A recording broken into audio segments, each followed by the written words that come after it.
যুক্তরাষ্ট্রের মধ্যস্থতায় অনুষ্ঠিত 2 দিনের উচ্চ পর্যায়ের সংলাপ শেষে ইসরায়েল এবং লেবানন যুদ্ধবিরতির মেয়াদ আরও 45 দিন বাড়ানোর সিদ্ধান্ত নিয়েছে।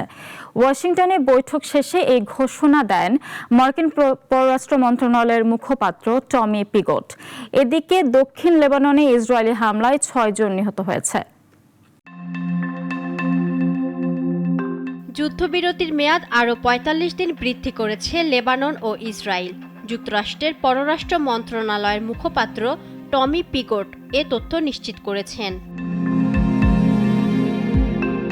রয়টার্সের খবরে বলা হয়, সামাজিক যোগাযোগ মাধ্যম এক্সে দেয়া এক বার্তায় পিগট জানান, গত 16 এপ্রিল কার্যকর হওয়া যুদ্ধবিরতির মেয়াদ আগামী রোববার শেষ হওয়ার কথা থাকলেও নতুন আলোচনার মাধ্যমে তা আরও 45 দিনের জন্য বাড়ানো হয়েছে। 2 দিনের এই সংলাপ ছিল অত্যন্ত ফলপ্রসূ হয়েছে বলে দাবি করেন তিনি। লেবানন ও ইসরায়েলের পাশাপাশি যুক্তরাষ্ট্রের সামরিক ও নিরাপত্তা কর্মকর্তারাও অংশ নেন। এই সংলাপের প্রেক্ষিতে 2 দেশের মধ্যে শান্তি ভিত্তি শক্তিশালী করবে এবং সীমান্ত নিরাপত্তা ও পারস্পরিক সার্বভৌমত্বের প্রতি সম্মান বৃদ্ধিতে কার্যকর ভূমিকা রাখবে বলে আশা প্রকাশ করা হয়।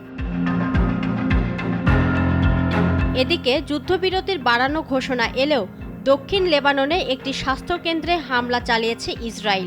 এতে অন্তত 6 জন নিহত এবং 22 জন আহত হয়েছেন।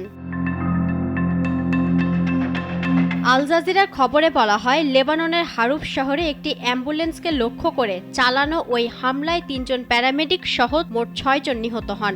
এছাড়া বিমান হামলায় আরও 22 জন আহত হয়েছেন। ইফফাত আরা মিথিলা, নাগরিক।